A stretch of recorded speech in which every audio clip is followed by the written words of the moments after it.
ہو گئے۔ آج سناتا ہوں اس نے اسلام کے لیے کیا کیا کیا ہے۔ سب سے پہلے دنیا کی چوٹی یعنی اقوام متحدہ میں سب کے سامنے کہا کہ ہمارے نبی پاک صلی اللہ علیہ وآلہ وسلم کی توہین مت کرو۔ جب آپ لوگ ان کی شان میں گستاخی کرتے ہو تو ہمارا خون کھولتا ہے اور پھر مسلمان آپے سے باہر ہوتا ہے۔ جس کے بعد دنیا نے دیکھا کہ عرب ممالک بھی جاگ اٹھے، روسی صدر پیوٹن نے بھی ہاں میں ہاں ملائی، چیچنیا کے مسلمان اش اش کر اٹھے، اردگان نے گلے سے لگایا، محمد بن سلمان چل کر پاکستان آیا، ملائیشیا، قطر، امارات، ایران، افغانستان، بنگلہ دیش، غرض ہر مسلمان ملک نے اس شخص کو خراج تحسین پیش کیا۔ اسی اسلامی جمہوریہ پاکستان میں قرآن مجید اور دیگر پاک کتابوں کے لیے امپورٹ کیے جانے والے پیپر تک پہ ٹیکس لگا ہوا تھا، جو ٹیکس اس عمران خان نے ختم کر دیا کہ دینی کتب ہر پاکستانی کم سے کم ہدیہ میں خرید سکے۔ سمندر پار سری لنکا میں وبا سے مرنے والوں کو جلا دیا جاتا تھا۔ وہاں کے مسلمانوں کی دہائی سن کر اس عمران خان نے سری لنکن حکمران کو اس بات پر قائل کیا کہ مسلمانوں کو اپنے پیاروں کو جنازے پڑھانے دو، جس کی بات مانتے ہوئے سری لنکا کی حکومت نے قانون بدل دیا۔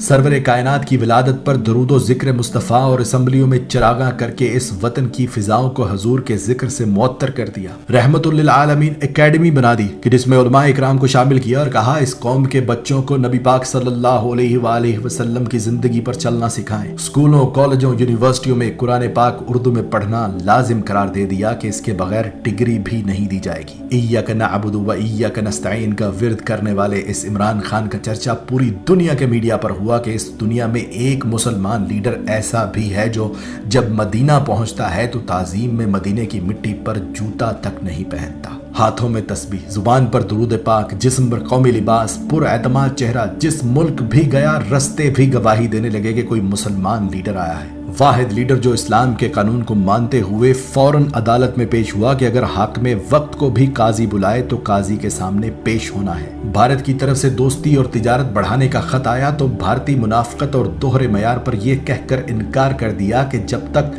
کشمیریوں کو ان کا حق نہیں دیتے تم سے تجارت بھی نہیں کروں گا۔ اسرائیل نے فلسطین پر حملہ کیا تو راتوں رات اپنے وزیر خارجہ کو امریکہ بھیجا، ہنگامی بنیادوں پر اقوام متحدہ کا اجلاس بلایا اور جنگ بندی کروائی، اور بغیر ڈرے ان کے منہ پر یہ بھی بول کر آئے کہ تم لوگ ڈیپ پاکٹس پر چلتے ہو یعنی منافق ہو۔ قومی لباس پر کسی نے پوچھا کہ آپ شلوار قمیض ہی کیوں پہنتے ہیں تو اس نے کہا دو وجوہات ہیں کہ اگر ایک حکمران ہی قومی لباس نہ پہنے تو اس کی عوام کیسے قومی لباس کو عزت دے گی، اور دوسری یہ کہ قومی لباس میرے اپنے ملک کا ہے، میڈ ان پاکستان ہے، تو میں چاہتا ہوں کہ ہم میڈ ان پاکستان چیزیں ہی استعمال کریں، اور جب تک میں خود مثال نہیں بنوں گا دوسروں سے بھی توقع نہیں کرنی چاہیے۔ یہاں تک کہ بینک ملازمین کو بھی کہا کہ آپ لوگ بھی کوشش کریں قومی لباس پہنیں، کیونکہ قومی لباس میں سادہ عوام آپ سے زیادہ اعتماد سے بات کر سکتے ہیں۔ وہ اور بات ہے کہ اس کے اس مشورے پر میرے ٹی وی چینلز پر بیٹھے فنکاروں اور تجزیہ نگاروں نے مزاح میں اڑا دیا۔ واحد لیڈر جس نے بے حیائی ختم کرنے کے لیے عورتوں کو قرآن کے مطابق کہا کہ پردہ کریں، کپڑے ٹھیک پہنیں، حالانکہ یہ عین